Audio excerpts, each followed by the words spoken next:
Good morning. Welcome to Retro Toy Princess. I am Alice and Troy. And this morning we are doing a solo live stream. I'm going to start doing a solo on every first Sunday of every month as I can. Sometimes with guests, I might have to move that around, but I kind of want to just do that so that at least one Sunday a month I'm here sort of chatting about what's coming up in the month and giving all of y'all an opportunity. If there's anything you want to see me do a short or a video from, so that there's a place for you to easily jump in and ask about it. Today this month is the 40th anniversary of the Supergirl movie, believe it or not. And I'm going to be doing a little more Supergirl content than earlier this month. This is one of my favorite movies back in 1984. And I have 2 pages. These are from one of the activity books. On Monday, there will be a flip through of the actual coloring book that they released with the coloring and some shorts from that book. But I figured I would work on, I printed these 2 out, but this one looks like it might be a little bit more fun. This one would go really quick. But I'm going to start with this one of Selena doing some magic with all the faces. This will be a fun one to do. And if I finish up, I will start on this one. So anyway, that's what we're going to be working on today. I'm going to use Prismacolor just because it's my favorite. I'll get that in a second, but really quick, let me pop into chat. And it looks like, good morning, Rhea. As always, I will say it both ways until either you get huge opinions about it or tell me to stop. So. And good morning, Nolan. Lovely to see you this week. Like I said, I'm going to start doing at least one solo on a Sunday a month.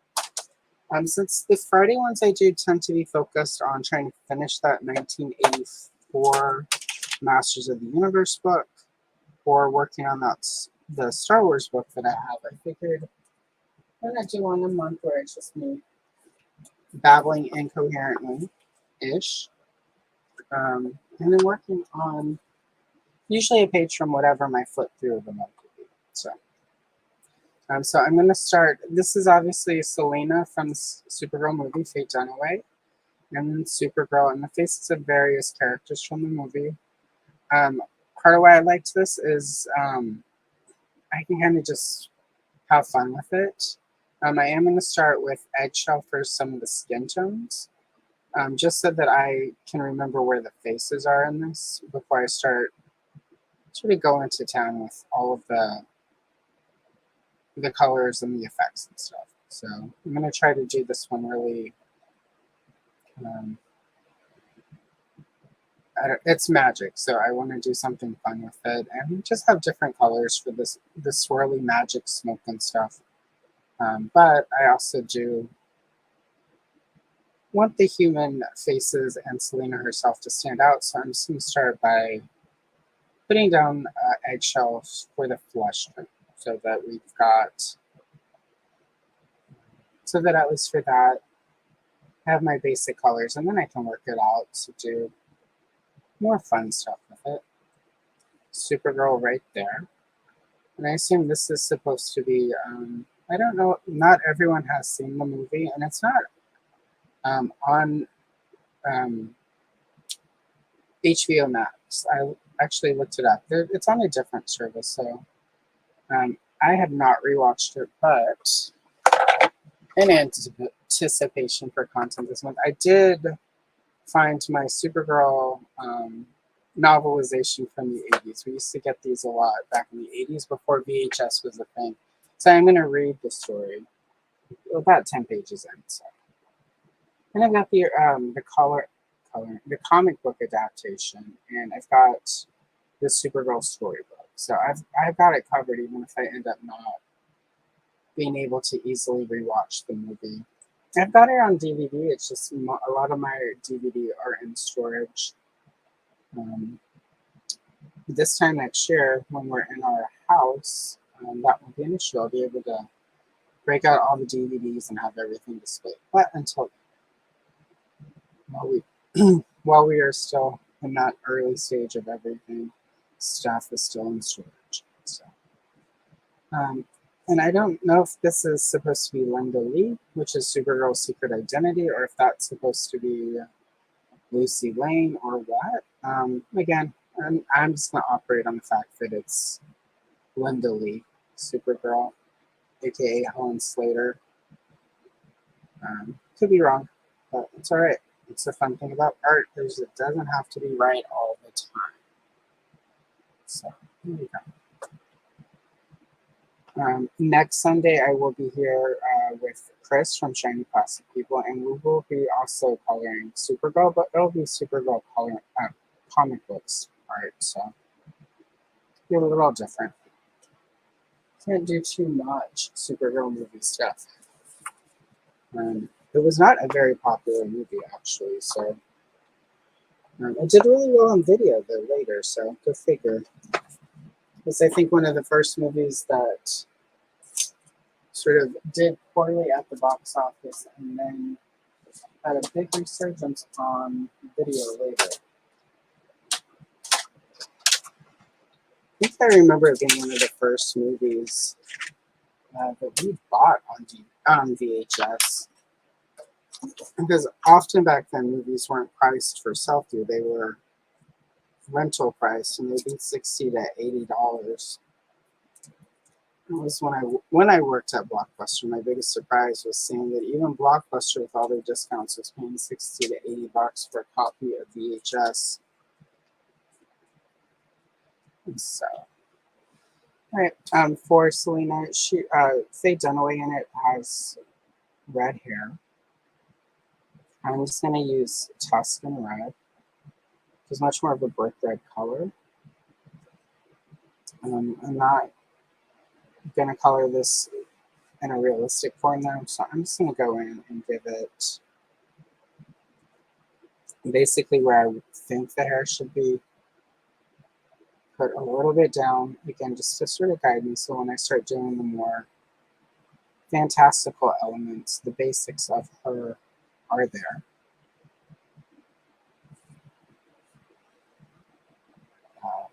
So, again, I wanted to do something, I don't know, I just wanted to do a fun page. I've been doing a lot of more straightforward stuff lately, and this looks like a lot of fun. And so, it is also an adaptation. The page and the activity book, you were supposed to find the faces in the smoke or something, but I just removed that part. It's one of the things about cleaning up some of the old activity books. So sometimes I just remove the extra stuff where it's like, here's what the game or the activity was supposed to be. I just, to print it out, I'm just wanting it for the coloring. So, all right, there we go. I think I've got the basics of where I want the hair to be. In the movie, she had both a white gown and like a black gown, and there was a blue one. I think I'm going to go with darker colors now. Now, really quick, I'm going to do the basics of Supergirl's outfit. Again, I'm not going to get super particular about getting it all filled in. It's just I want that illusion of the color there, so that when I start, I can blend it out better.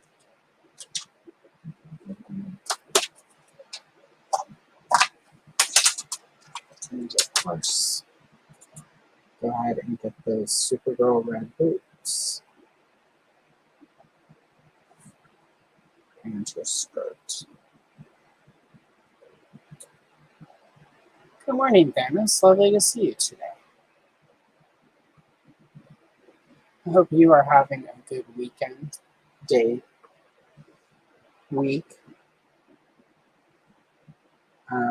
And I slept in a little this morning. When I don't have to have a guest, there's less prep for this. If you dropped a video this morning, I have not seen it yet, but I'll go check it out after this. I've got a couple pages I need to work on today for longer content, so I need a few things to keep me pumping for that. So Let's see. All right, there's Supergirl's basic check and get her belt and the rest of the logo and those boot straps. And put the yellow down for that. All right, very good. And then this is supposed to be actress Brenda Vaccaro down here, who was Selena's sidekick. She has pretty close to the same sort of red hair color that Faye Dunaway did in the movie. I'm going to go with orange. And again, because I'm going to sort of blend it out with different colors, it's not going to matter as much. But I just don't want it to be that same Tuscan red shade. Be a little bit too much same. And this could also end up a hot mess. So I don't have any plan other than I just wanted to do it. I tend to plan these pages out pretty far in advance. And then for Nigel, or that might be, no, I'm pretty sure it's Nigel and not Ethan. But Nigel had like gray-white hair, so I'm just going to do a light gray. Again, nothing fancy. Doesn't need to be. The nature of this page is that it doesn't need to be super duper in the lines. And then since this is in my head, Linda Lee, which is just Supergirl in a brown wig, I'm going to put some brown down. So that I got my shapes. All right, there we go.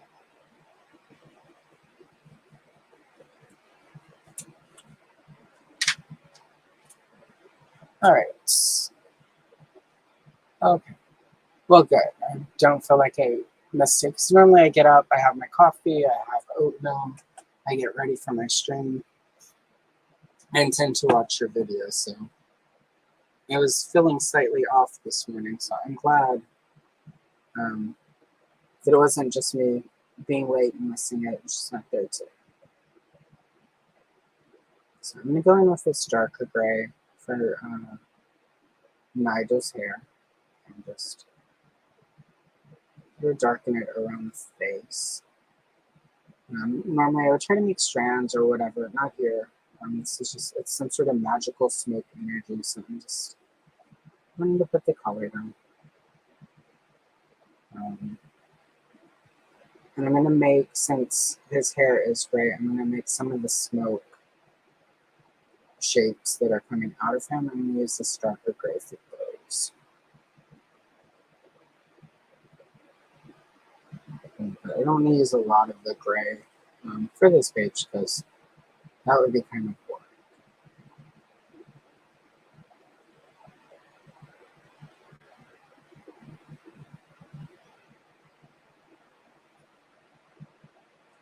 I'm almost at 750 subscribers as of this morning. Probably lose one or two next week. It tends to be I'll get an influx and then drop a few. That's just how YouTube works. But with me coming up on 1,000 soonish, I am thinking about sort of giveaways and whatnot. So if you're watching and you have any ideas about, like, do you want stickers or whatever, I'm going to do some giveaways and some contests and stuff at 1,000 just to celebrate. And with us sort of coming up on the move, I need to have stuff a little planned out. So I've heard some people say stickers would be cool, and definitely I'm done with that. But if you have any ideas as to what would be fun for me to do as a giveaway, let me know. I'm happy I can accommodate. So, yeah. 1,000 is close-ish enough. I need to have a plan. I wanted to do something at 500 and then had no plan, and it was like, oh, and then here we are at almost 750, so kind of missed the window. All right, there we go. We've got sort of Nigel over there with this dark hair. Good morning, Alex. Lovely to see you. Right? It kind of, um, yeah, I can definitely see that. Mm. Hmm. What's all this about magic? Oh my god. I used to love Seinfeld and realized recently I like Seinfeld but not him himself. The show is good, but he is kind of a dick. So pardon the French, but boy. And he's yet another comedian who is like, we just can't be funny anymore. I'm like, but you haven't been funny, sir, in almost 30 years, so please stop acting like it's that you're being canceled or whatever. It's just that you're not funny anymore. I think for Seinfeld, for me, like the richer, more successful he got, the less funny he got. Because in the early days, what made him funny for me was his observations on everyday thing. And I think once you hit a certain level of millionaire, you just can't really joke about Captain Crunch or whatever. Doesn't quite land the same way when we know he's eating caviar and flying to France for croissants or whatever it is super mega rich people do for breakfast. And so, oh, Jerry, it's not that you're not, that you can't tell jokes anymore because of the climate. It's just you're not funny anymore, sir. I did try to watch that cereal Pop Tart movie thing he did, and it was just it was bad. It was not. I mean, if he gets canceled for that, it needs to be because it's a not fun movie and it's not funny and it's bad, but not. I don't know. There's a big difference between I can't make that joke anymore because people are sensitive and you're just not, it's just not funny. Like, hmm. But yeah, just building out some of the brown from Linda Lee's hair, and I'm going with a lighter brown than what I used in here. Um, you go in with some different colors, but I want sort of, even though this is magic smoke, I want it to sort of look realistic. So, all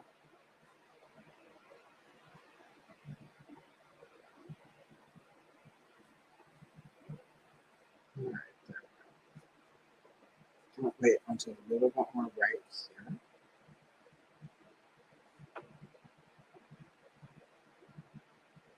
All right, there we go. No more brown though, because brown doesn't mix with a lot of soup very well.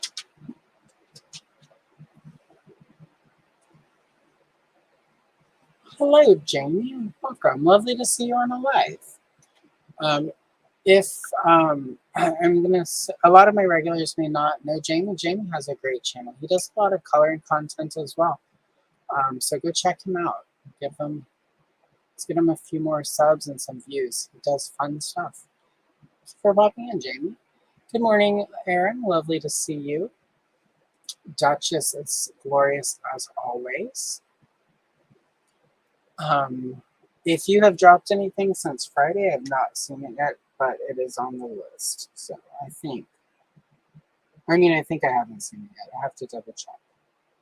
It has been a weekend. So now I'm going to use this this Supergirl blue, and just, again, I'm going to build the smoke out where I go in with some other shades.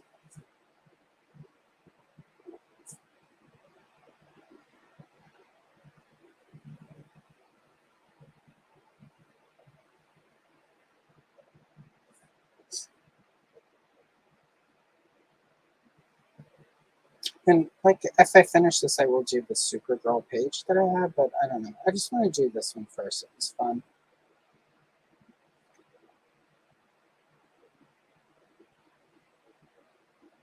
A lot of the projects, a lot of the properties and books I work on sort of do very straightforward art usually, so there's not as much room to get in there and do slightly different stuff. So today we're going to do slightly different stuff.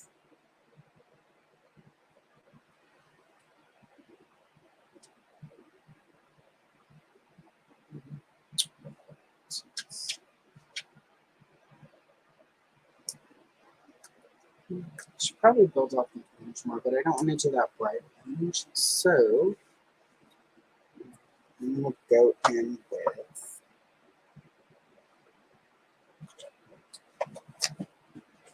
this is vermilion orange. Well, pale vermilion. It's much more of a reddish orange.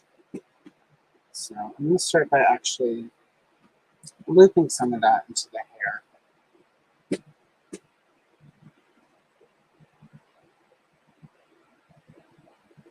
And that should give it a little bit more. She had a really short, sort of spiky do. And it was a very 80s version of that. And again, if Supergirl movie is not for everyone, it's not sort of the modern level of superhero movie, but I liked it as a kid. It was fun. It was nice seeing Supergirl. As a kid, I read a lot of Supergirl comics.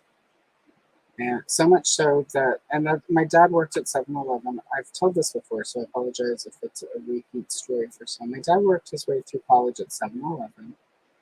And that, the way it worked when comic books went to places like 7-Eleven and the newsstand, if you didn't sell at the end of the month, you stripped the cover from it, and then you threw, finger quote, threw the book away, and then you mailed the cover back to the your distributor, and you got a credit for anything that didn't sell.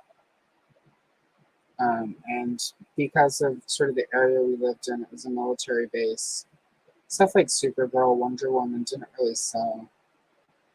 So I got a lot of old copies of Superman Family starring Supergirl and Wonder Woman and stuff like that. And the Wonder Woman movie, Wonder Woman TV show of the 70s blew up, and then I got fewer Wonder Woman comics because those started selling better. But for a long time, I would get all these Supergirl comics, so much so that when my grandmother took me to see the Superman movie, I asked, who is that man in Supergirl's suit? So I was very confused. And then somebody broke it down for me, and I was very disappointed. And so finally in 1984, I got my Supergirl movie. So, but yeah. So, but that was a very, I don't want to call it traumatic because it's not at all a trauma. It was just a very big confusion for me as a kid that one, Supergirl wasn't in the movie, and Superman was apparently a bigger deal than Supergirl. It was definitely, it was sort of the opposite for me.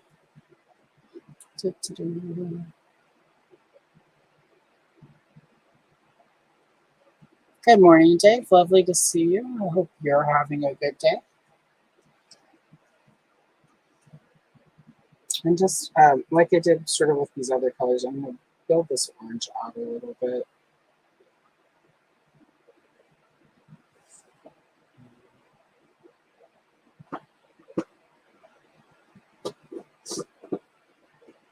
It's funny, despite all the stuff I did, I worked on a page for a short last night when I got in, and it was cast a spell from Princess of Power, and there was some magic effects, and I was just thinking, sort of as I was thinking about today, and sort of trying to decide which of the two pages to do.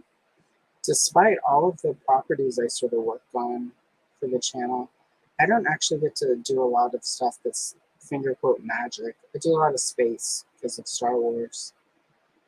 But so I'm gonna try because I've planned out most of August. Just because with day job, I have to plan stuff in advance. But I haven't planned much for September, so I'm going to try to work in a little bit more magic. And I think this year for Halloween, I'm going to work in a bunch of.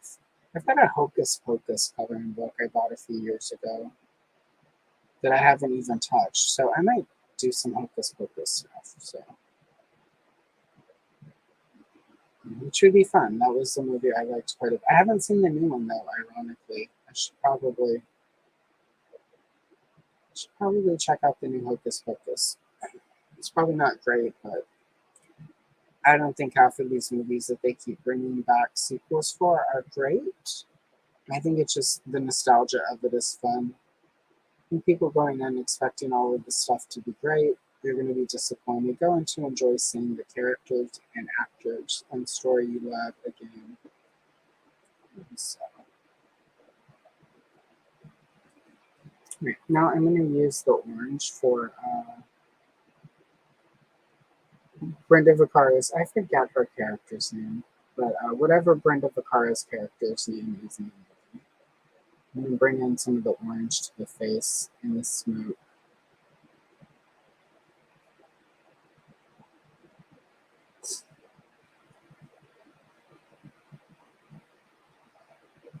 Let's give it a little definition.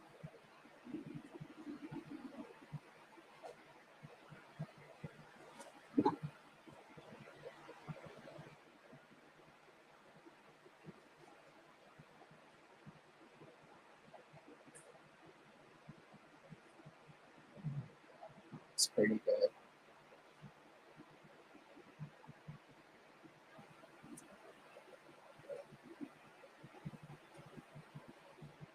Good morning, Rolanda. Lovely to see you. Thank you for coming to see us. Oh my goodness. Congratulations, Jamie. I remember 33. That was the good year.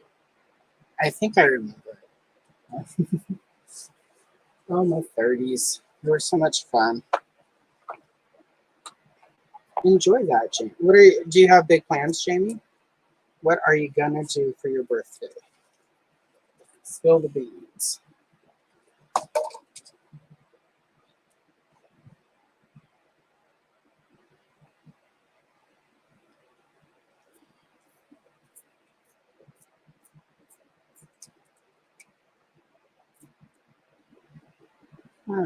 And I'm going to go in with another shade of orange. This one is mineral orange, so it's a little bit darker, a little bit more brown.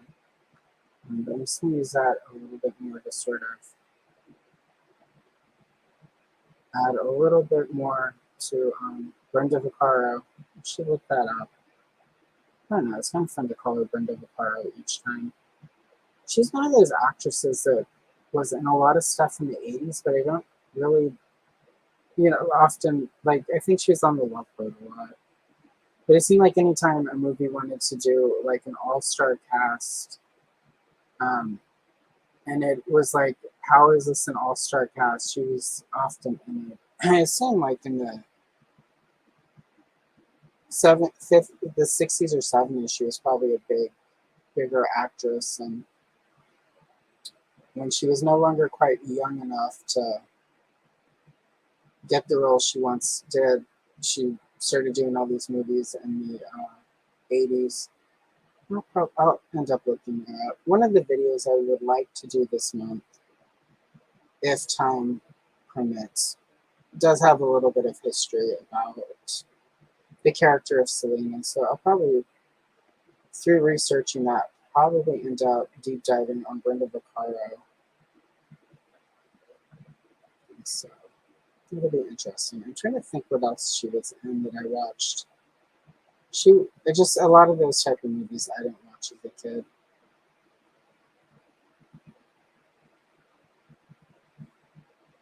And if she didn't do any horror movies, like I wouldn't have seen it at a point. I went through a really big horror movie phase for a long time. Still to a degree. I don't watch a lot of modern horror. Ironically, despite some of the stuff I watched growing up without problem, I have become a little bit squeamish to newer movies. I watched Thanksgiving by Eli Roth, which I did have fun with, but it was really interesting how, like, the gore factor of that movie is not particularly that intense, but it really got to me. I think maybe when you get older, your sensibilities change a bit when you can relate the horror on screen to falling down the stairs and breaking a hip or something. But I did enjoy Thanksgiving. It was a little bit more gore than I guess I easily capable of accepting in my older age. I can read gory stuff though, so Can do audiobooks. Obviously, I listen to a lot of Duchess's stuff, so I can listen to horror, but it's harder to watch it now. So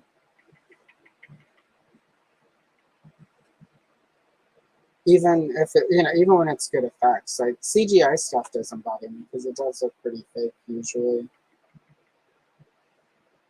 As much as they can do with CGI, I don't think sort of the body horror of it is as effective. Give me the old Tom Savini 80s stuff. Except don't, because I can't handle it anymore. Alright, there we go with that. Yeah, this mineral orange is definitely bringing it out. So,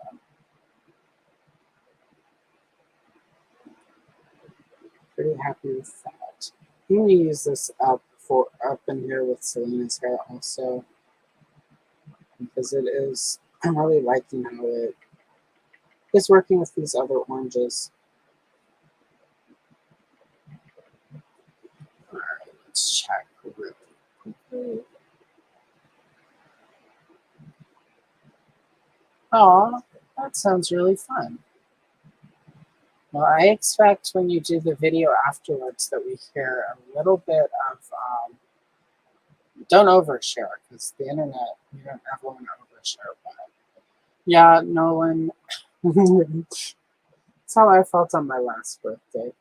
But at the same time, and I don't know, getting older is sort of hit or miss. Like, there is a side of it where it's like, wow, I'm old. And then on the other hand, it's a lot easier just to, and people are far more understanding when you're like, yeah, I'm not leaving the house to do that. Sorry.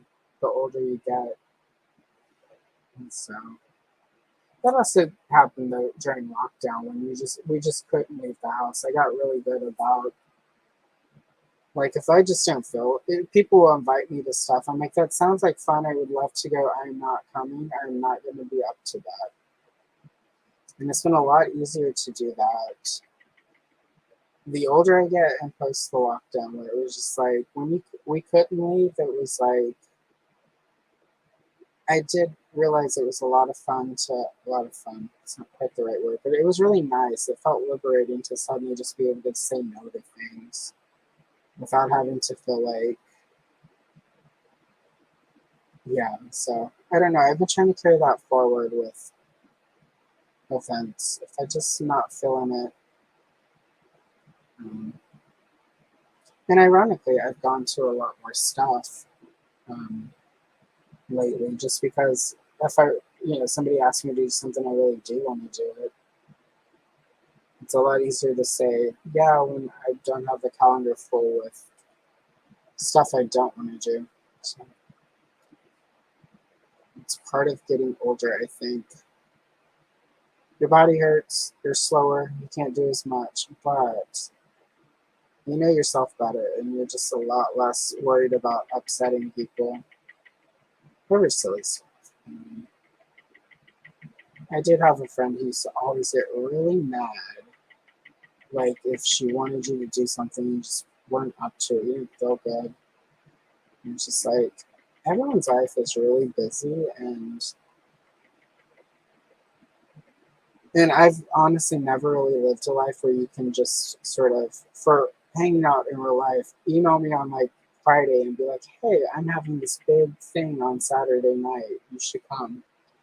Like there's just I've never lived and she would always do that and she'd get really mad that I wouldn't be able to make stuff. And it's like I've already got 30 other things and you can't just come at me at the last minute. And so poor planning on your part is not my problem.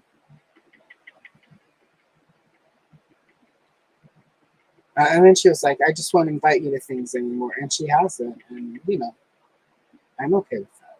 So it's the kind of punishment I can live with. Not getting a bunch of text messages and Facebook messages and everything like at the last minute on a Friday trying to get me to come to some event on Saturday. No, thank you. All right, here we go.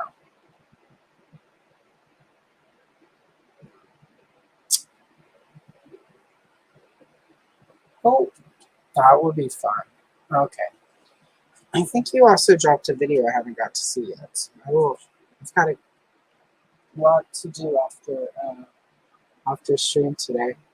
I'm going to use a little yellow down here in this orange, and that's just to help sort of make this all pop. It should give it sort of like a glow look. Brenda Vaccaro is coming out pretty good, so I'm at least happy with this portion of it. Hopefully the rest of it goes as well.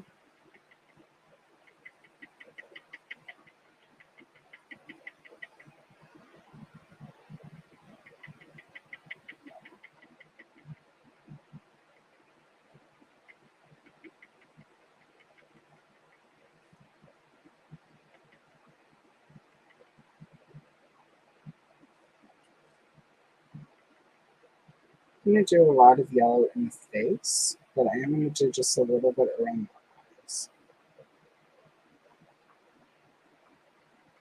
Maybe a little bit on the forehead.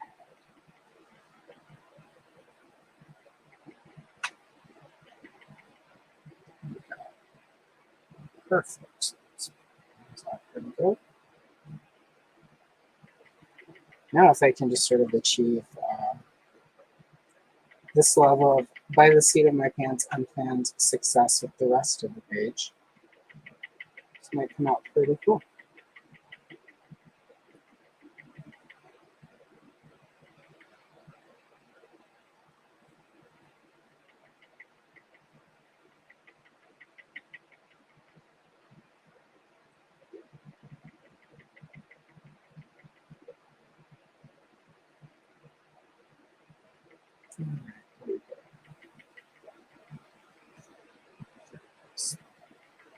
Alright, yeah, definitely liking how this is sort of coming together now.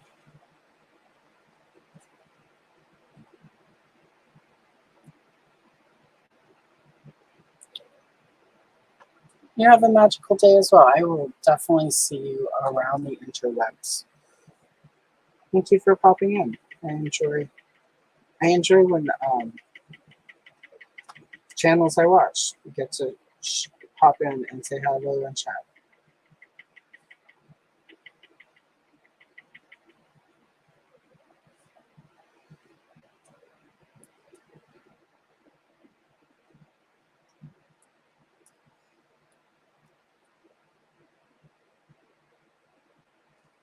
All right, I'm gonna leave for now this sort of white. I'm probably gonna end up bringing down some of these other colors into this area right here. So for now, it's a pretty good sort of area. I am liking how it looks. I'm going to go back to the mineral orange, and I'm going to use that up in here for Selena's hair. I'm going to just sort of blend it in with the cadmium, with the Tuscan red. Words are hard. Just my reminder I need some coffee.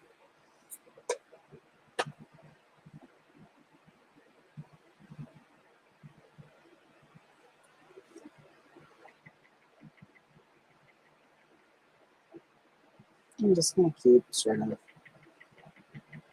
blending it in around your face. I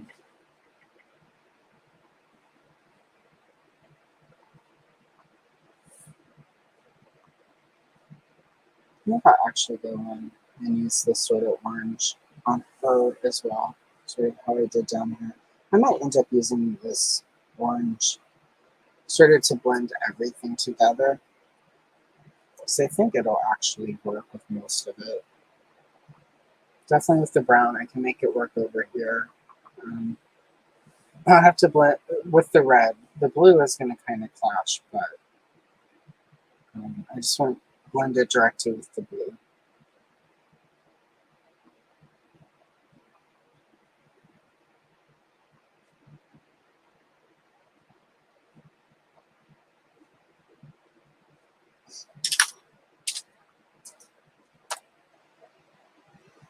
Sort of cool about this page is just the ability to not necessarily go for realism. So, but I enjoy the look. It's also kind of fun sometimes just to get a little. I'm telling you, I got a recent set of Prismacolor, and a lot of them have been really crumbly and breaky. So, not pleased.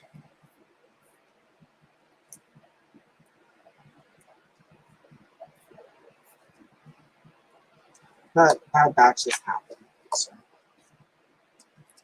alright, let's try this again. And I'm going to get the better extender. There we go. So, let's go in and do the sort of face. Faye Dunaway has a very angular face. Also, as part of my prep for, the Supergirl movie was not on Max at the time. It might be there now, possibly. But when I started, it was not. But there was a pretty good documentary on Faye Dunaway that I quite enjoyed, and I definitely recommend. I had forgotten how influential and how important she was to sort of like late 60s and 70s cinema. Like she was in a lot of really big movies that really sort of changed how movies were made. So I mean, I knew she, like, for instance, I knew about like Network because I studied that in college, and I'd seen Bonnie and Clyde, but there's just a lot of other stuff she did that was sort of really influential and important to sort of the American New Wave cinema that happened in the 70s. And, you know, it started in the 60s, but it really took off in the 70s.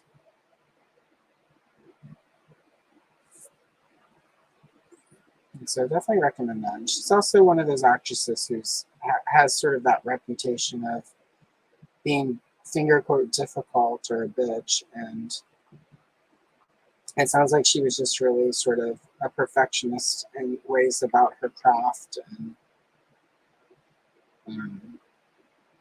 you know, when you're a man, you get way more Oscars and way more prestige than ladies. I think it's changed a little bit in sort of modern day Hollywood, but back then she definitely just would have been branded a certain way for having the same sort of standards the typical male actor would have. People don't complain about like Steve McQueen the same way, despite the fact sounds like he was a real diva bitch on set. So it's just sort of that weird thing that happens.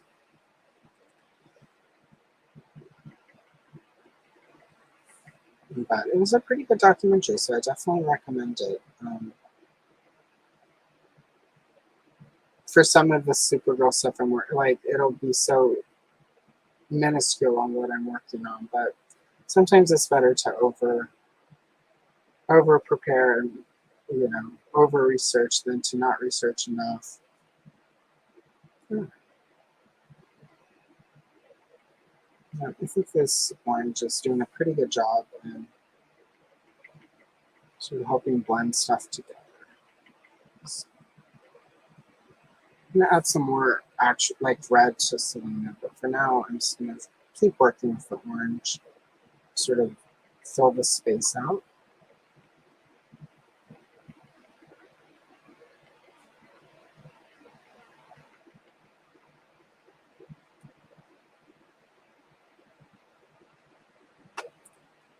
And no worries, Shane. Um, I do shows every Sunday, so definitely pop back in.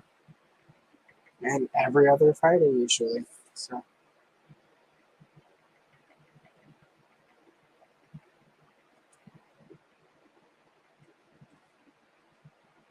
oh yeah, that looks pretty good. I'm liking it. And if you ever wonder what it's like when I film a short, this is pretty much it. Like I color, I stop, I look at it, I decide it looks good. Sometimes I decide it looks like garbage. And then I finish it and it's usually okay. So there's often the garbage step. And then sometimes things just don't work. Um, Sometimes the drawback for me to these old coloring books is sometimes the art is not great and the likenesses aren't great, and there's only so much you can do to try to fix that.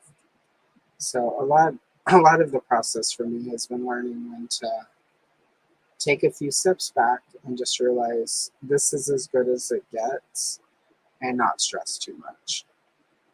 And so, I definitely think working on all these old books has definitely made me less, way less persnickety about art and way less hard on myself. So, and I have for a long time I hadn't been doing anything art wise for myself, other than adult coloring. But I've been actually relearning to draw, which has been going pretty good. Nothing I'm ready to share, but it's getting there. It's happening. It's coming along. I had so many bad habits and was so out of practice that I was just like, let's try to start over.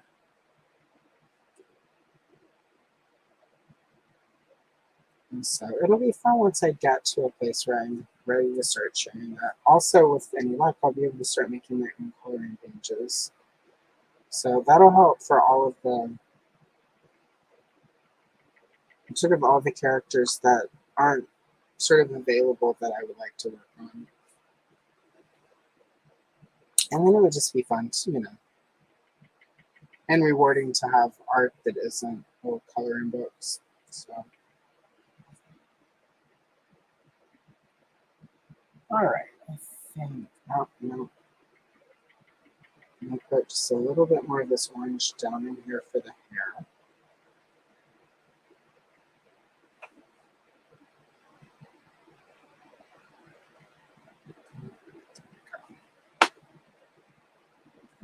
That, and then down here.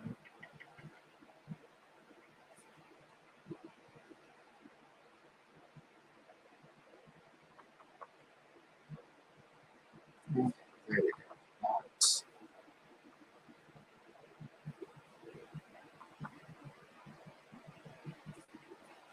Right, that feels right. Well, hello, speaking nicely. Lovely to see you. I hope you are having a moist day. There we go, moist. I've got to get the whole mouth into it. All right, I'm gonna really quickly bring in the red to do Selena's lip. Faye Dunaway did have really red, really dark lipstick in the movie, so I'm gonna definitely bring that in.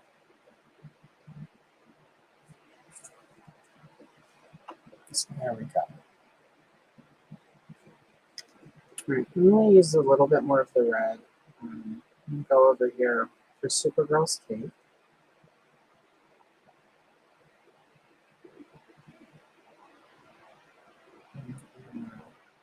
Just because I need something that's not orange for a few minutes at least. So I'm going to go in over here and fill in the red.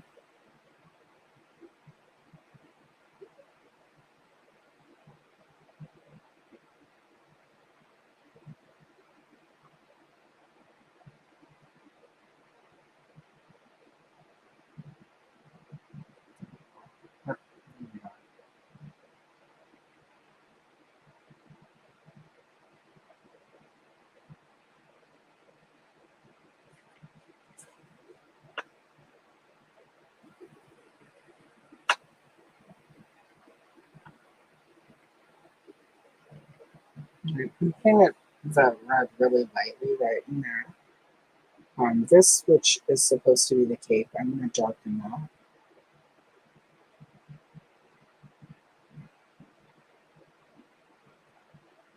And just sort of blend it into this blue. It's going to give me a really muddy sort of purple color in the beginning, but when I come in, I'm going to come in with like a lavender and that'll sort of make that work a bit more. But I do want some of this to be really bright, really crimson red.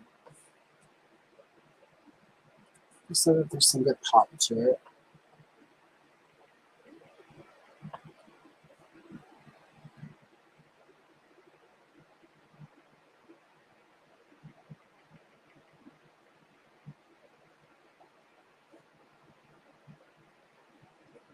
I will say, as a kid, my biggest disappointment when the Supergirl movie came out was that there were no Supergirl toys. And it was the same year that like Superpowers hit, and I would go to the store.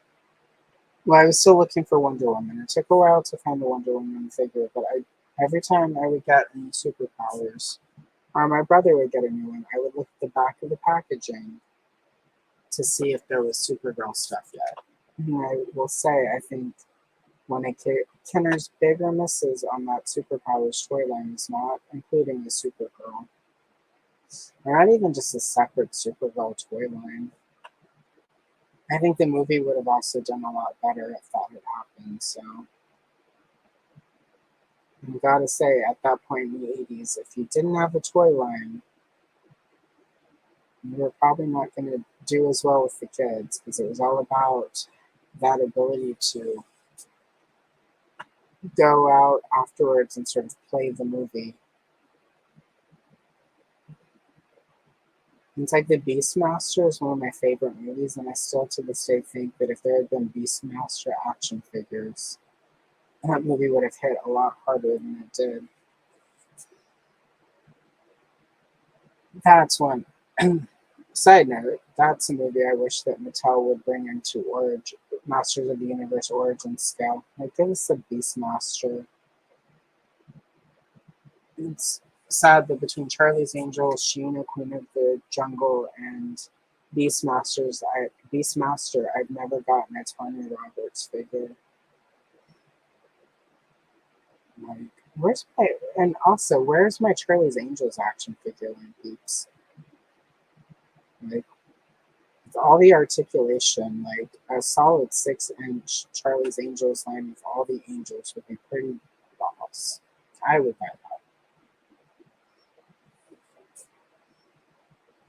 that. Alright, there you go. I think that's all the red I'm going to use for Supergirl, but it's a nice bubbly effect over there for the cape. So, that. Oh, I need to do her boots. I'm not going to bring the red out from the boots, though. I'm just going to keep that up here with the cape.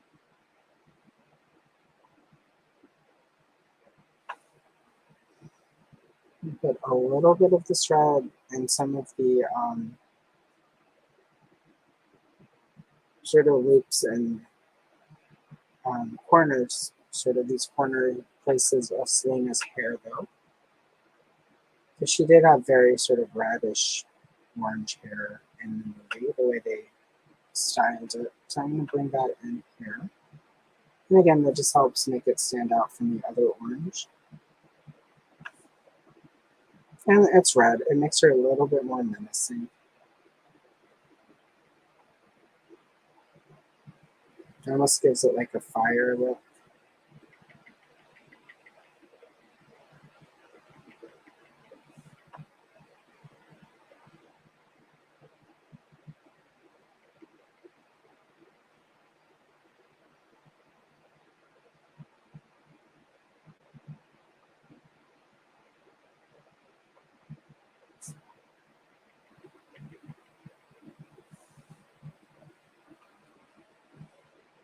There you go. Oh, let me check.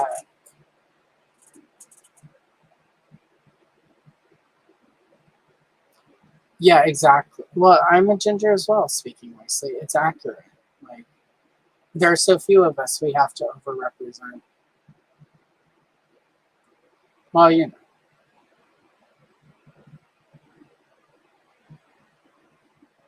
Oh.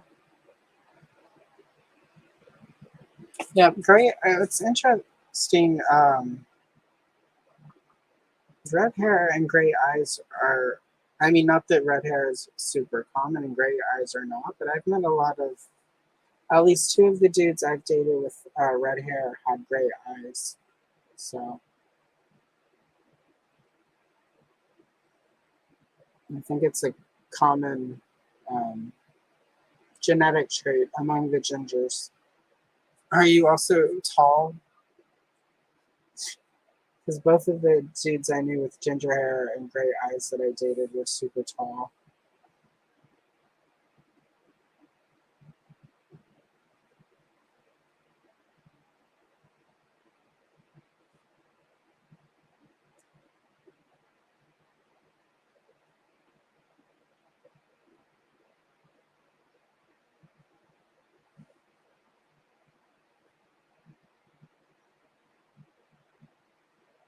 All right. I'm sort of doing adding the red to her hair.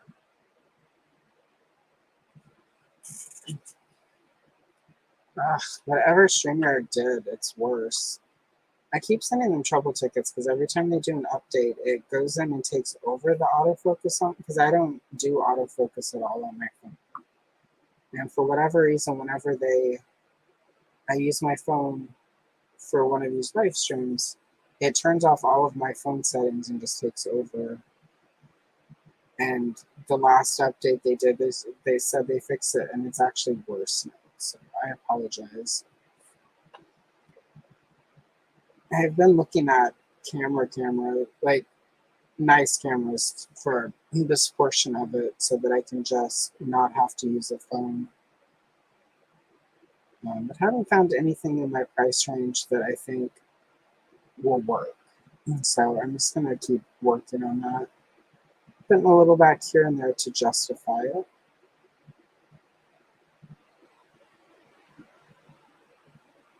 But it'll get there.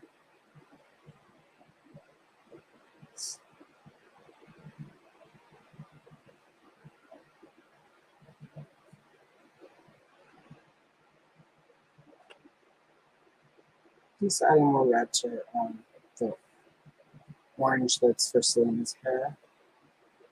And that just helps make it stand out more from the blend of the color hair down there. It's gonna bug me. I may take a slight 2 or 3 second Google break to figure out what her character's name is. Because it's bugging me now.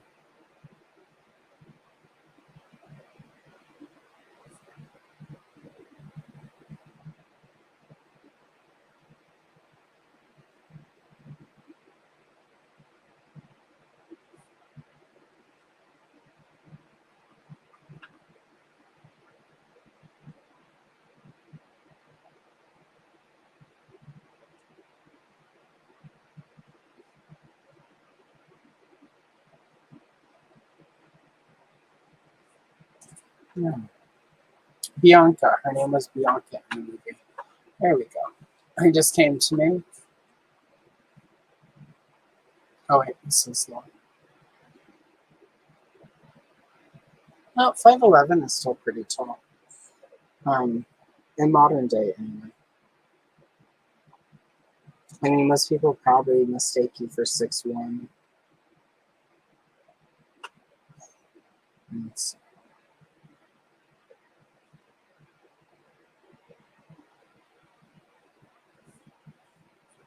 Redheads in general tend to be tall.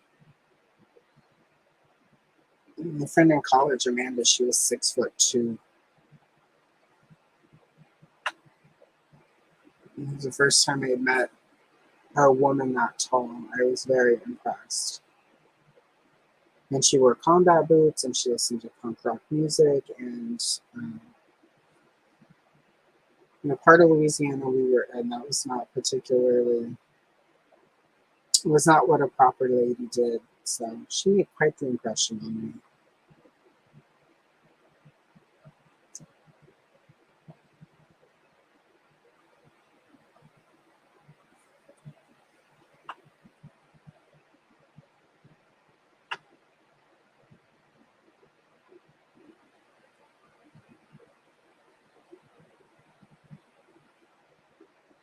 She also married her husband was the same height as she was. He was also ginger, and they got married, and they've had a bunch of ginger babies. So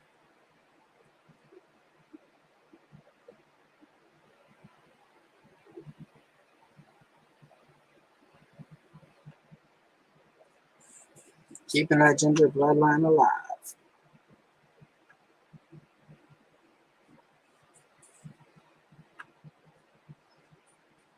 Alright, I think the rabbit will go for bread.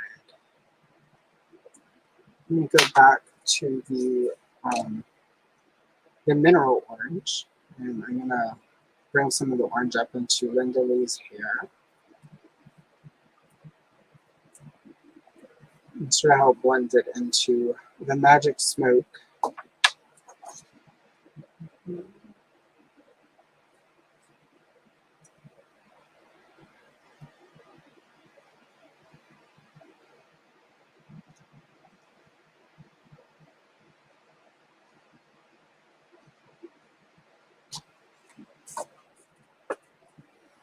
That is true. I've noticed fewer short people. So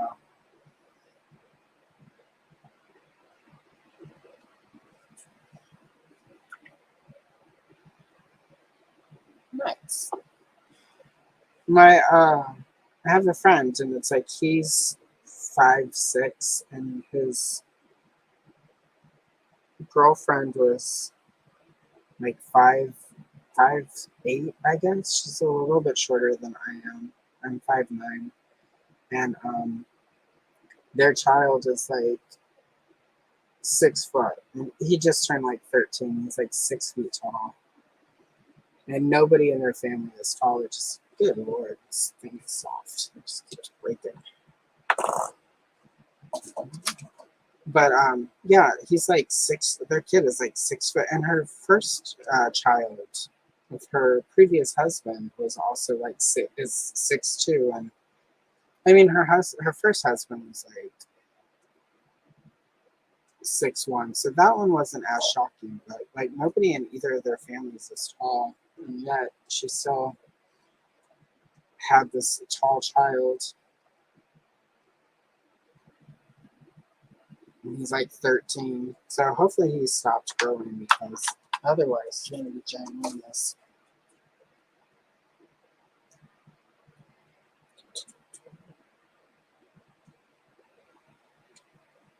Alright. At least this orange that's being all flaky today is at the end of its life. Hopefully the replacement I've got is not quite as bad.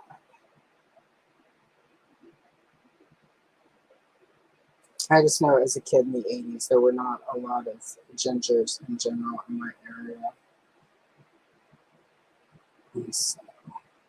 And I lived in an area that was kind of religious, so some people thought I was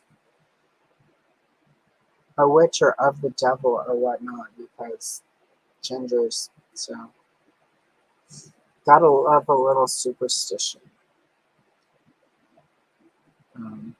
I mean, not that I didn't dabble with in my 20s. I watched The Craft. That's just funny. Being 8 or 9 and getting a bunch of stuff sort of prescribed to you for no real good reason.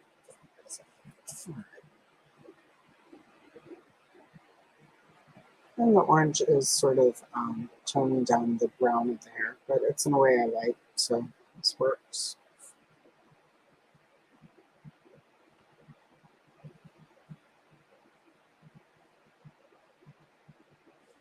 I'm going to bring in a different orange, but I just want to use this one out first to sort of help it blend in to the Selena part here.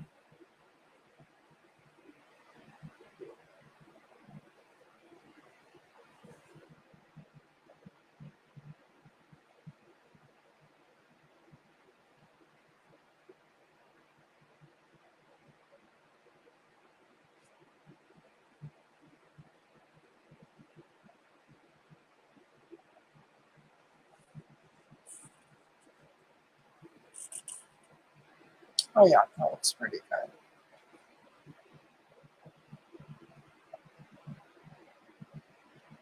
Yeah, that seems about right.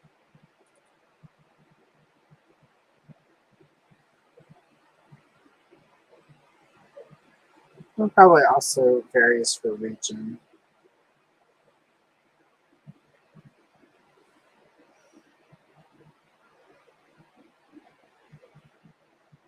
and nationality. Yes.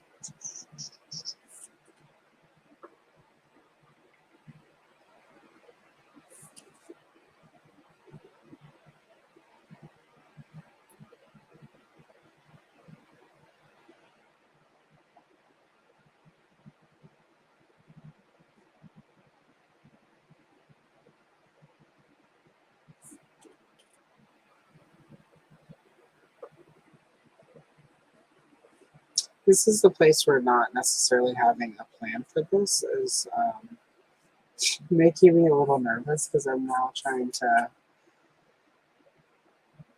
plan everything a bit and it's in progress. So we'll see. If this goes completely sideways into a train wreck, you were at least here to witness it.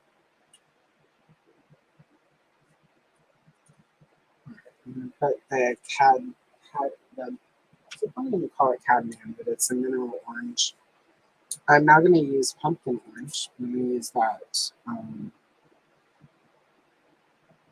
Linda's hair and to give her skin some shading.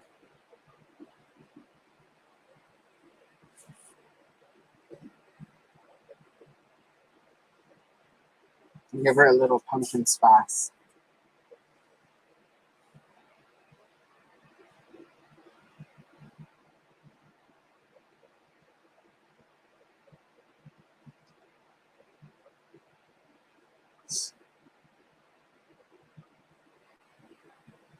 I think one of my least favorite things about the Supergirl movie is how bad Helen Slater's wig is as Linda Lee. Like with the budget they had, that was like the best that they could do, and it just always, as a kid, it was so obviously a wig.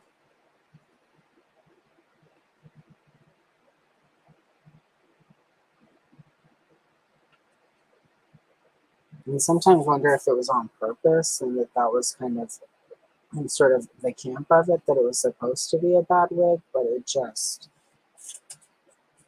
still sort of annoys me. I can't imagine, like, just looking at their pictures as I've been doing my research for all the stuff I want to do this month, like, just looking at it, like, I watched online, like, a screen test where she had it, and I was just like, oh my god, it's still so bad. So bad. She's like, Helen Slater, though, seems like really sweet. Like I've watched a lot of interviews with her that are more recent. She just seems like a genuinely nice person. She went like to college. I mean, she still does acting stuff. She went to college and got like a degree in psychology, and you know, it's really cool to see that. Like, especially because it's really hard in Hollywood, sort of to have longevity in a career if you're not sort of specific specific type. And you know, they pushed her so long as sort of the ingenue that it's really hard, I think, for some people not to necessarily see her in that capacity. So it's really cool. You know, she was on the Supergirl TV show, and I think she was even on Smallville. I didn't watch a lot of Smallville. I was in my not watching TV phase when I first moved to the Pacific Northwest. The only show I really watched back then was American Idol and America's Next Top Model, which are standards. There we go. It's Linda Lee, and I think for her look, I'm going to.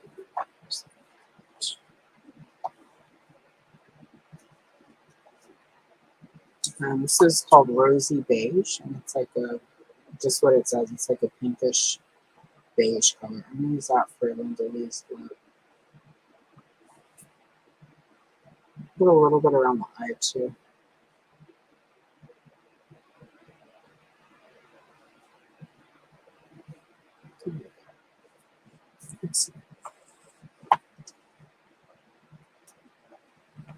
And then Helen Slater does have super blue eyes, so Haha.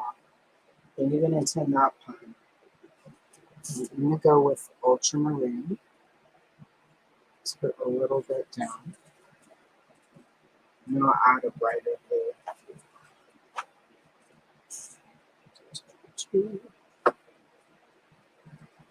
This is peach, and I'm just going to use it to blend a little bit of the orange, but not a lot because Selena should be slightly paler. I want to keep some of that sort of the tell saliness that the eggshell gives.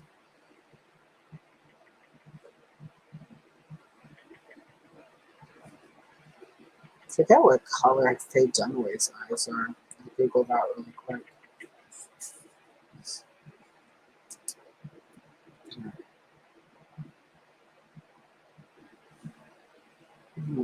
I'm going with the pumpkin orange and her hands.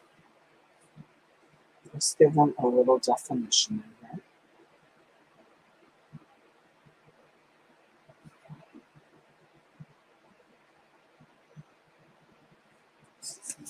And I think I'm going to do her dress probably like black or a dark. I've got also, it's called Black Cherry. It's a really dark purple. I might do that. It's going to either be black or a dark purple. But that'll help sort of tie into these darker shades over here. And then for the smoke around her.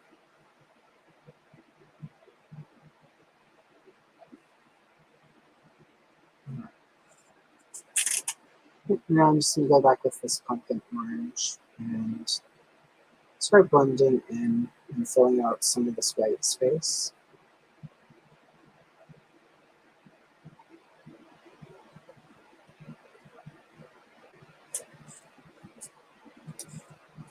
All right, let me catch up really quick.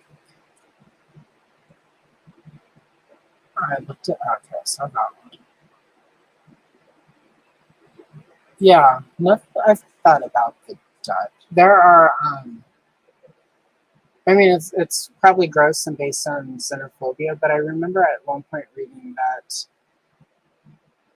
there was this idea that Dutch people had have come from sort of a group of giants or some such that like are also based in Scotland. I think Taltos, Anne Rice wrote some books where she tied into that. So, hello, Christopher. Lovely to see you today.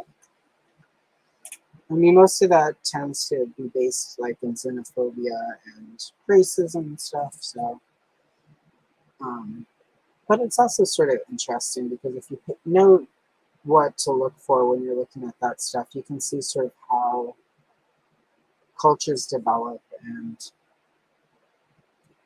sort of what things they were afraid of at different points in their development. So I find that stuff interesting. I just also try to grain of salt it. But if you look at that and like, oh, obviously people in this area were afraid of finger quote alien giants. Also, often if you look at sort of what the predominant job was, like how people survived, what the economics were, often you'll see a situation where an influx of giant people could destroy the economy or, take jobs or whatever. And it tends to be stuff like that that feels weird xenophobia and racism. So, and that's for me interesting in a historical point of view, sort of to help understand people and cultures better. No matter what sort of sassy things I say, I inherently believe most people want to be good people and they don't want to be bad. And it just sometimes doesn't work out for them. So, and I do feel like if I can understand things better, it's a lot easier to be forgiving when people are shit. So, at least this week. Next week when I'm pissy, it'll be completely different. I'll be in a bad mood and have a completely different outlook on all of that. So. I'm having a decent morning, so I'm very much able to give people the benefit of the doubt.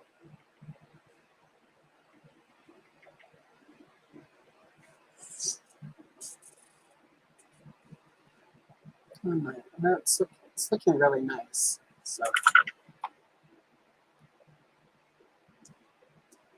yeah, bad desk will get you. I I agree. So I try not to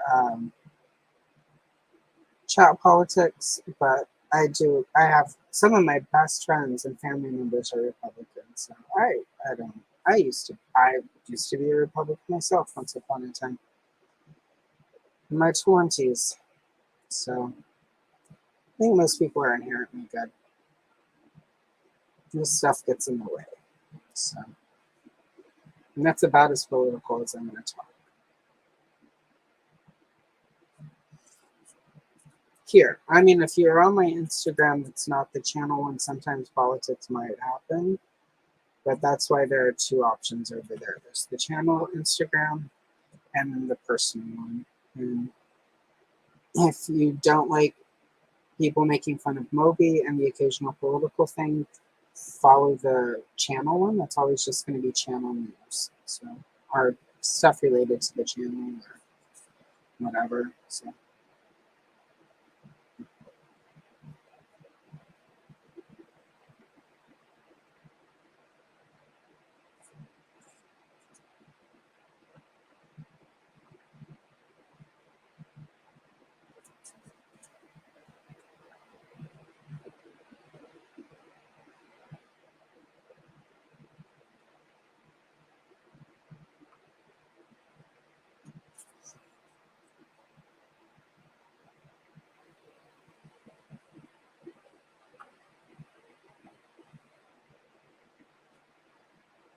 this is definitely going to have way more orange in it than I anticipated.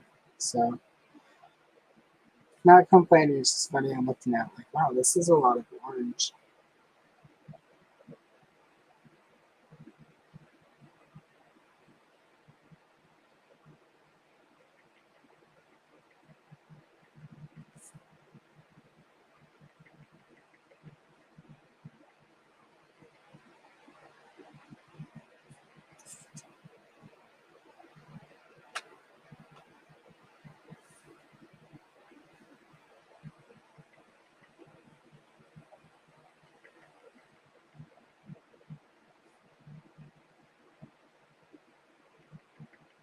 No,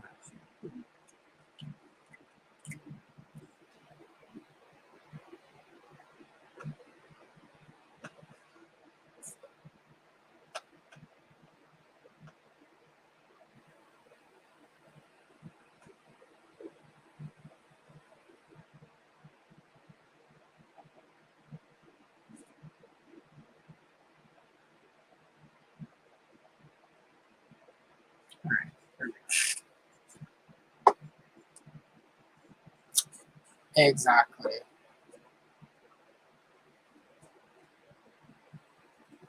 No. And yeah, Canadian conservatives are different. So, hello, Jay. Thank you for popping in. Lovely to see you today. How is your day going? Nice show on Friday. I did not chat, but I was watching while I worked on stuff. So, I have my workstation that's not the live streaming one, but whenever I'm actually filming stuff, it's pretty difficult to get on purpose to get to the computer. Because I found I was spending more time in chats when it was all closer. So I've now fixed it. So if I'm filming, it's not as easy to get over to the keyboard to type. So if you are somebody watching this and you do live streams, I'm often the person watching, not chatting if it's a weeknight.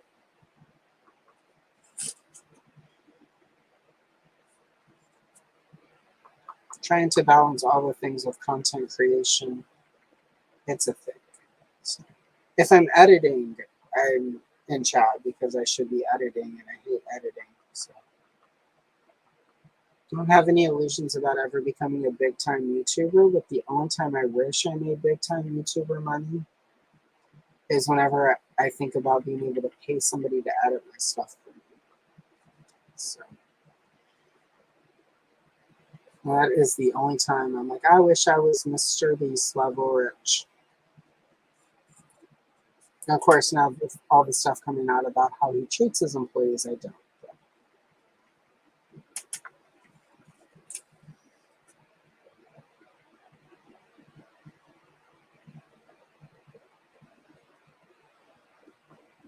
All right. Yeah, I'm going to bring the orange out up here just a little bit more.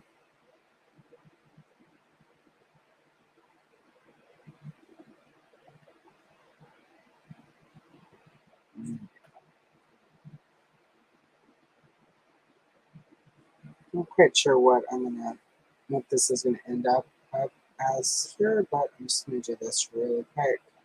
So there is a basic.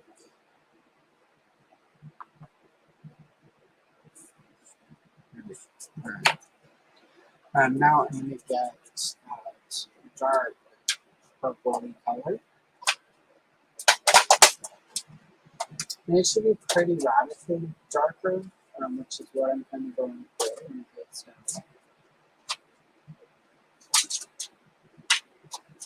Just so that it'll help stand out from all these lighter colors. Make sure this is the right one. It's black cherry. Yep, this is the one I want.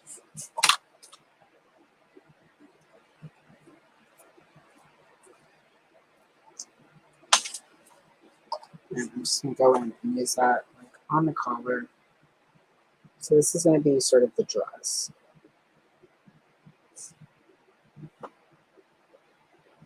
But it should also help contrast. And I'll go in with like a lighter purple for some of this. But I'm going to use this as my... So she's not completely lost, but also I'm going to use this for the smoke. I'm going to move this out over into Nigel's area.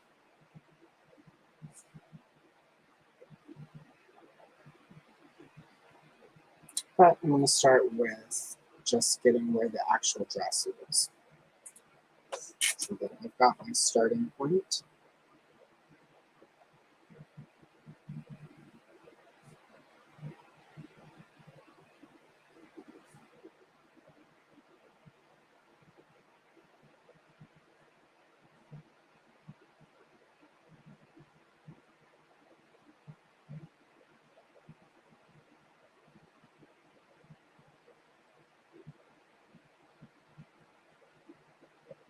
And it's not going to blend as well into the oranges, but that's okay. I'll probably lay a color down on top of it that will help with that.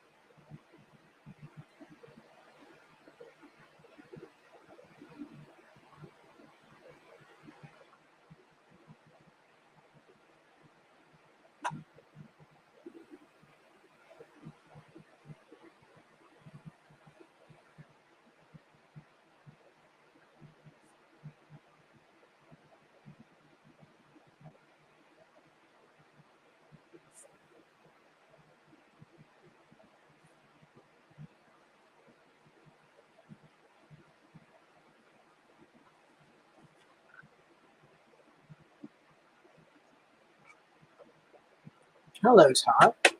Welcome. Lovely to see you today. How are you?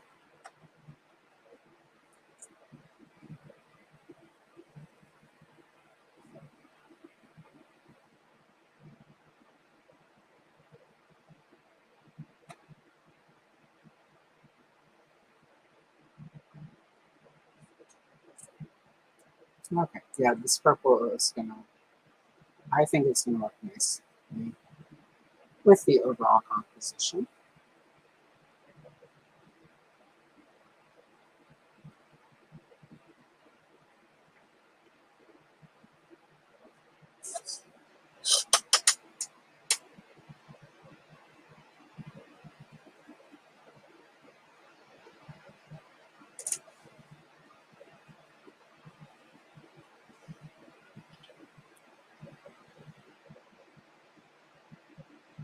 You should probably. It seems like it's been working for you. So,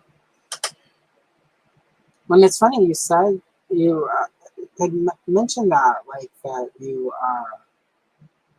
found Terror and Lord Grasp, and right after that, they went up on Big Bad Toy Store, and I was able to pre-order them because I've not been finding these at all in my area. So it seems like the good luck extended to me as well after you benefited. So because I was one of the people who got up early for Walmart, whatever the heck they call that experience of getting up and then everything selling out before you can buy it. Um, and had both of those in my cart, and they disappeared on me. Like not even 5 seconds. And they went live, I added them to my cart, went to checkout.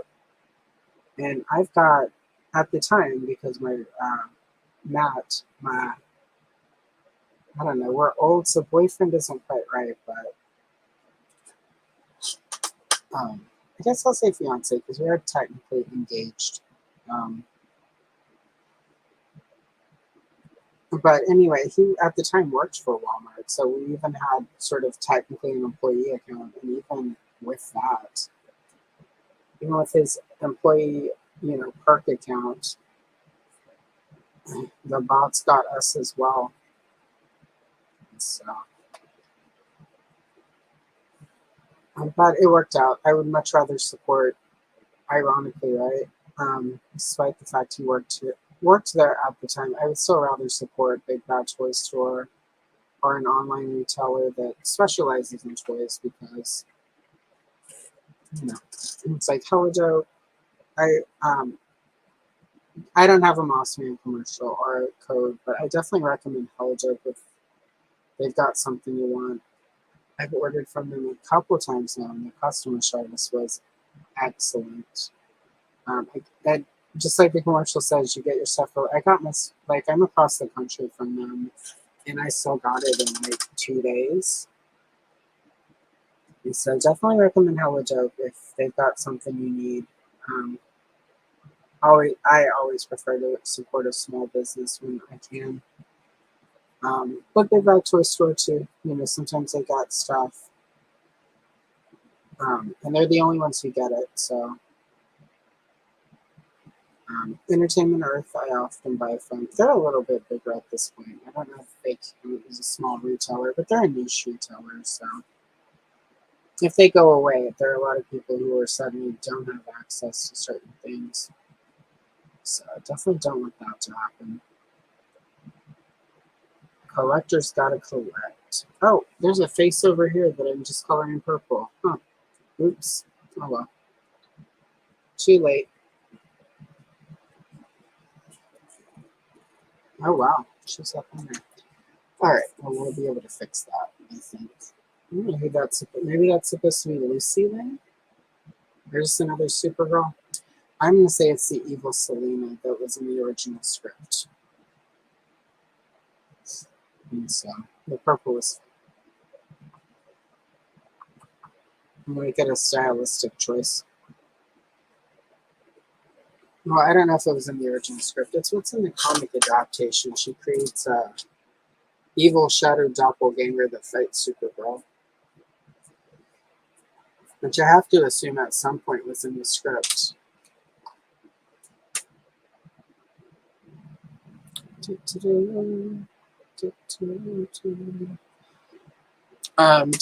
Yeah, it's for me. It's going to come down to the price. And even at 300, technically, even if it's $300, is sort of as the sign seemed to point to, that is technically in my price range for a crowdfund. It's just right now we are in the process of buying a place, and if you have ever bought a house, there are a lot of expenses. So depending on how everything lines up, I may not be able to do the crowdfund just because it would be grossly inappropriate um, to drop that amount of money on a toy while we're sort of moving and, all the things that go with moving into a place, buying a place. We're not buying like a brand new, like factory just rolled off the, construction floor or whatever. It's going to be an older house. I mean, that's by design. I don't want something new that, I want something that has character and is, but they're going to be repairs. Like it will have like a studio set up and built in a way for me to do YouTube and art stuff without sort of the workarounds I have to do right now. So yeah, the goal is to do the snake layer and get the snake layer. It's just whether or not I can make it work. And I would like to make it work because I like it. I know there are people who have reasons that they don't like it. And I support them not liking it. Especially, like, and it's also, yeah, it was on the live stream Derek and I did, our, which is available still. It says our San Diego Comic Con likes and dislikes or whatever. And I said it there. I broke it down. Like, if you don't like it, you just don't like it. But please let it be based on. There are people who have made some really like inaccurate statements as to why they don't like it. And it's like sometimes I think as an adult collector, we've lost sight of the fact that we're doing this because it makes us happy. And it makes it feel it's about that serotonin push. It's about the nostalgia. And if something's not, just doesn't vibe and you don't like it and it's not hitting the spots, like, I think you should just say, like, it's not my jam, and I think that's all you have to say. I don't think there needs to be I don't think you have to have a complicated reason with sort of toy collecting and nostalgia why you don't like it. And if you don't like it for reasons, that's fine, but just make sure it's factual. I saw a couple people say it looks like Imagine X, and it's like I've seen many Imagine X playsets, and they're not, those are kid toys, and the snake layers, there's an argument for it being over-designed, but it's definitely not Imagine X level. So those are simplified for younger kids. So I don't know. It's just been, like I said, I really want it. I think it's cool. But if you don't, that's cool. Don't get it.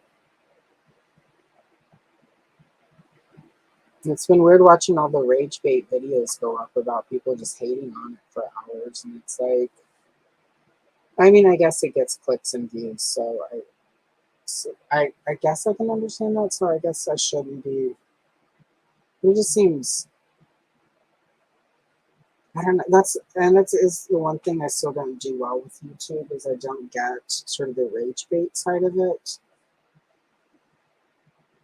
Like I get, yeah, people click on it, you're gonna get views, but it's like it seems like you would be really unhappy if you make a lot of rage bait videos because you have to feed into the rage, so that way you're getting some of that rage back.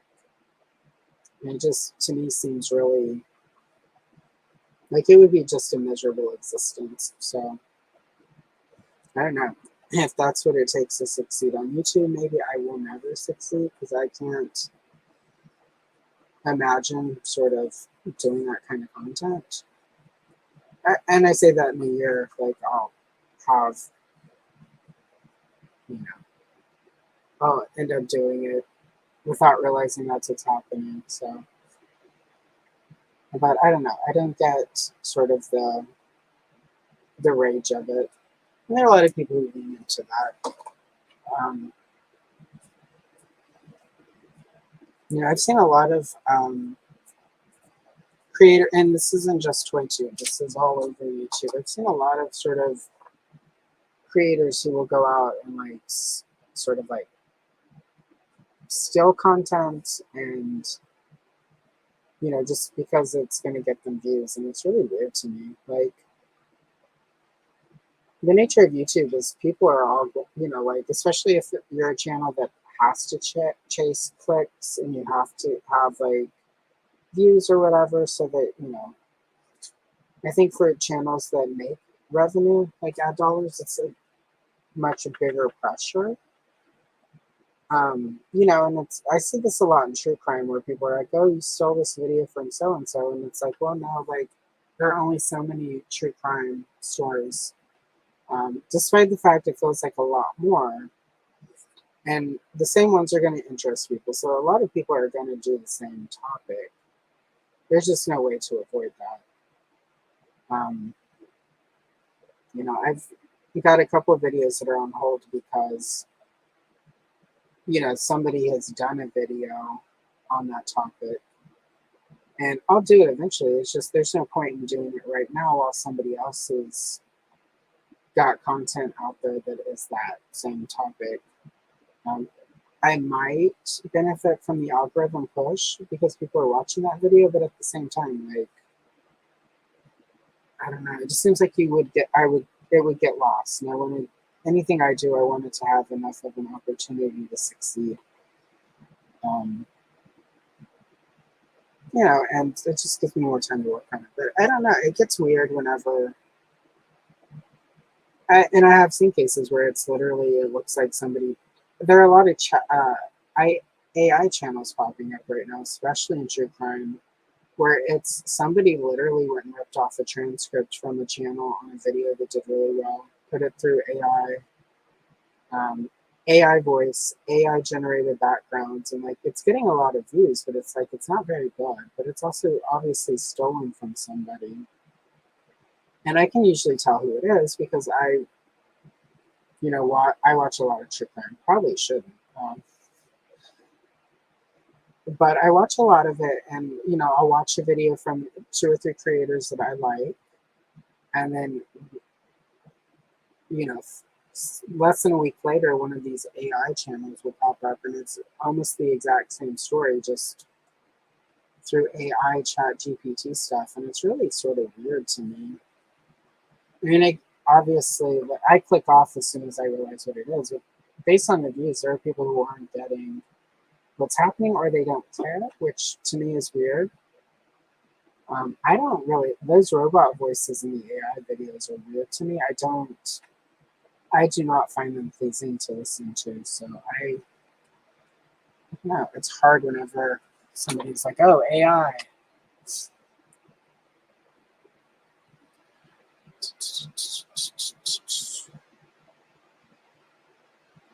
Yeah, I mean, be interesting to see.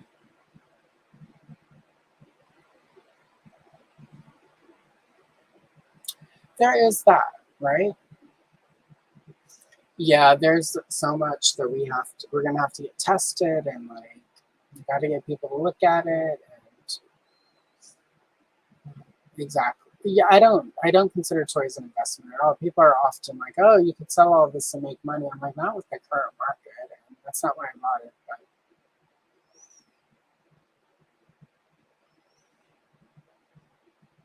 yeah, agreed.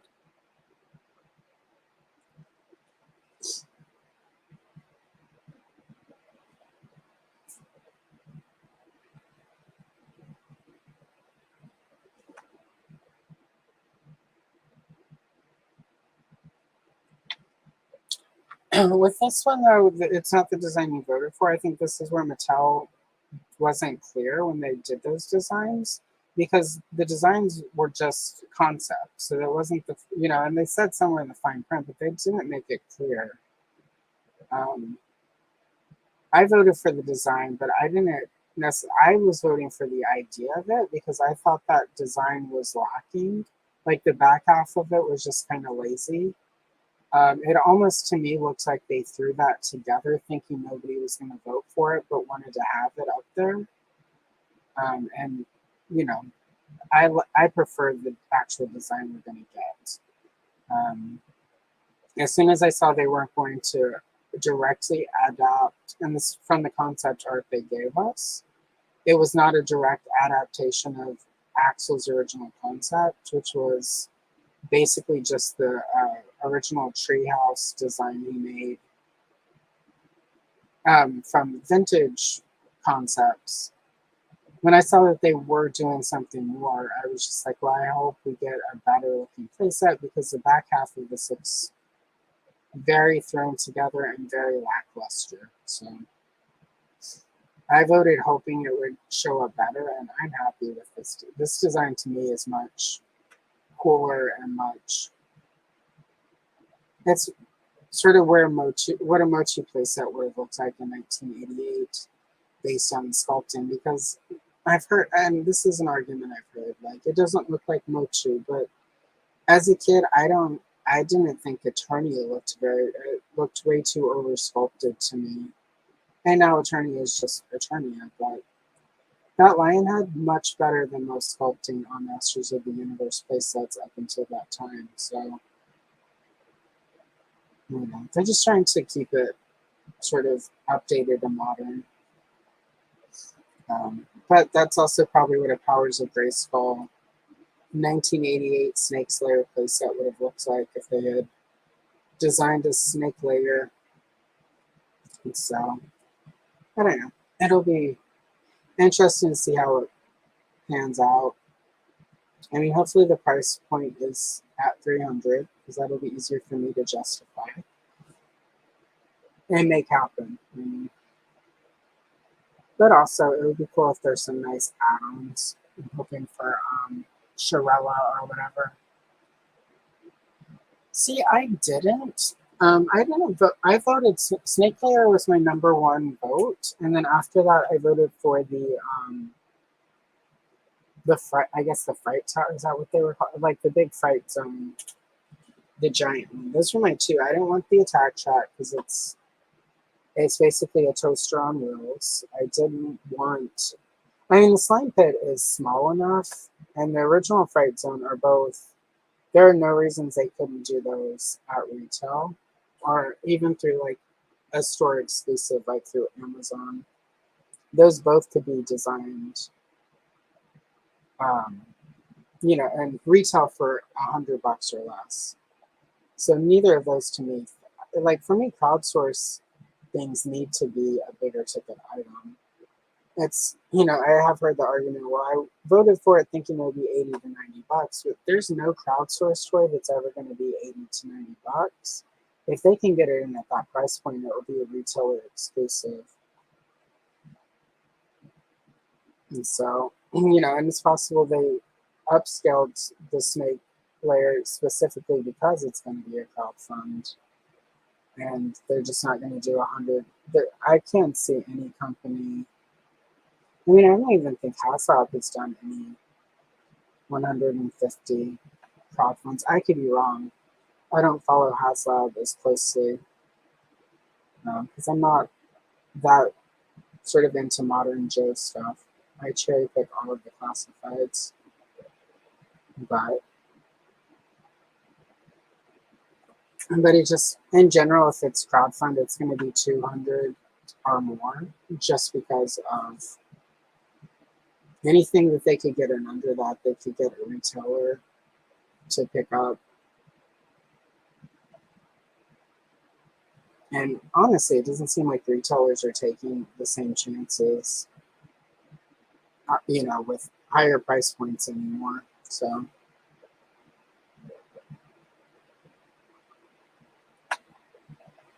it's, a lot of these companies are at a place where they're going to have to decide what their vibe is going to be going forward. Because I do think retail in general, and it's not just Masters of the Universe. Most toy aisles are shrinking, and many retailers aren't going to give anything the sort of shelf space it needs to be successful. So a lot of, like Mattel Creations site is good. They're going to have to really figure out for anything that's not like Hot Wheels or basic Barbie. Mattel is going to have to actually figure it out because, the retail spaces are shrinking and people are getting more selective, but I don't like going to stores and never finding anything. So I just don't. If I can't get it online at this point, I don't. So it'll be interesting. But the other thing with the crowdfund was they had us vote for two things, and my understanding with that was they were going to probably crowdfund two different things. So it would be nice to see what the other thing is, because my guess is the second runner-up was probably the attack truck or the fright tower. But I don't know. Like other than sort of the play sets, the attack track would be $100. There's no reason they couldn't do that until Creations exclusive. People would buy that. I mean, it might be more if they stick the smaller vintage attack track inside of it, but I don't think they need to do all of that.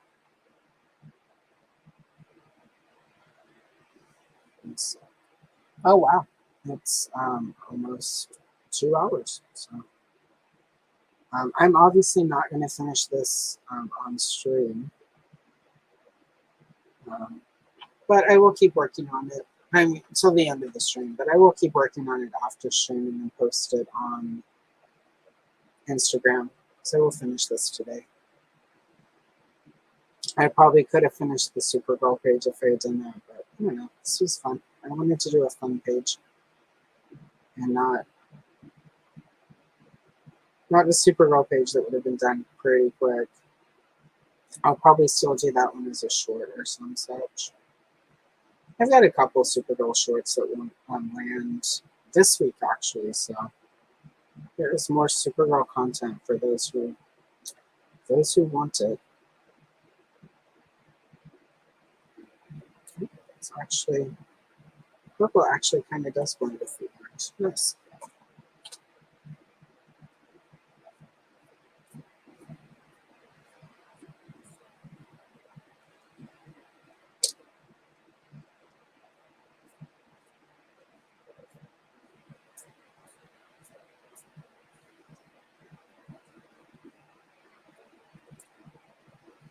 All right, let's see. What should I do next?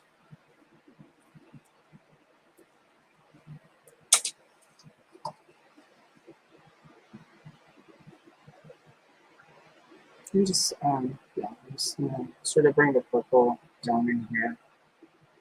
I'm gonna add on top of this a shade called mulberry, which is much more of a purplish, pinkish color, and that'll help. Will help with sort of the darkness, but it also give it more of sort of like a magic color.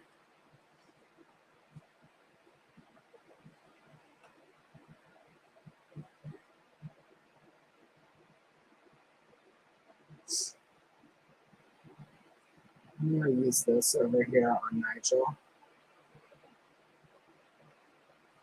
just to help tie in all the colors.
And then for Nigel, I'm also going to use this as seashell pink. It's got a lot of gray to it, which is pretty good for Nigel's old man skin. So go in and I'm going to do all of it because, again, this is like a magical thing. It doesn't need to be full coverage. It's a magical conjuring in the smoke. And I'm going to add sort of more about the lighter purples when I bring those in.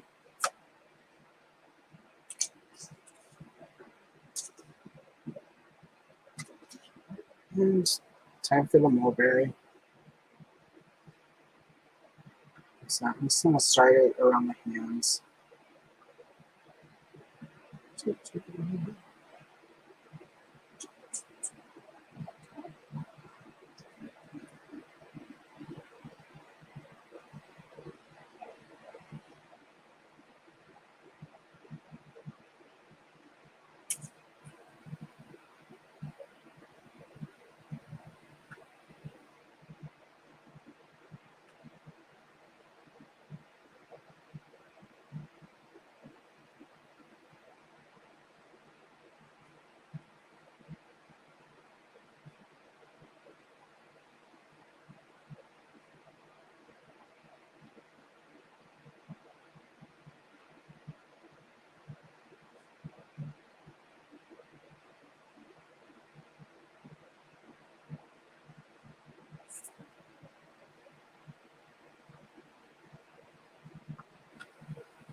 Yeah, I find it odd that Mattel doesn't have their own factory anymore.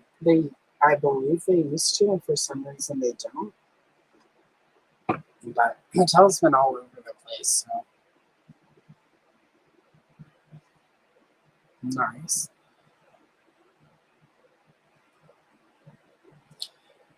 Yeah, well, I think that's part of the problem with the Supergirl movie is that Selena was not actually from the comics. They sort of made her up for the movie. And the only sort of magic, I mean, off and on, but up until that point, this villain-wise, there were only two sort of supernatural witches that Supergirl had faced. And in a couple issues of the Superman family, she fought against the Enchantress, who was later used in the Suicide Squad movie.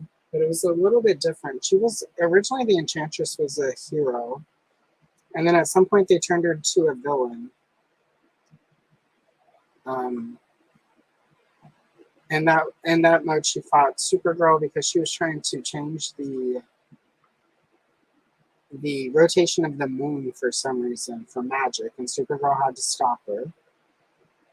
Um, and then in the very early 70s, Mike Sikowski had a run on Adventure Comics with Supergirl.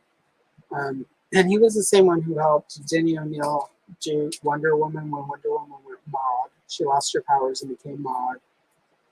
And Wonder Woman met a witch called Morgana, um, who had red hair and was very witchy. And then she crossed over to Supergirl when Mike Sikowski moved over to Supergirl. But otherwise, Supergirl didn't have a lot of sort of magical. I mean, she didn't honestly have much of a rogues gallery in general. But she definitely, Selena was just something they made up. The closest thing that I can, in comics, visually, is the character of Black Star, who debuted in issue 13 of Supergirl, which is the same one where the costume she wore in the movie debuted. So it's possible that originally they had different ideas, and Black Star somehow became Selena, but Black Star would have been way more interesting because she was a science-based character who had unlocked the powers of harnessing the cosmos and black holes. So power-wise, she was on level with Supergirl. But the special effects in 1984 would have been really hard to do. But visually, she has like red hair. She wears like long dark robes that are flowy and sparkly and stuff. So I've not been able to find anything in my research to say one way or the other. But I suspect that Selena did not necessarily start out as a witch character, and it just became that because it was the easiest thing for them to make happen. And at one point, instead of Faye Dunaway, it was supposed to be Dolly Parton that was going to play Selena. But Dolly Parton turned it down because she said she wasn't going to play a witch. And I would assume that's because Dolly Parton is really specific about, she has really specific religious beliefs, and I would assume that playing a witch would be contrary to that. So,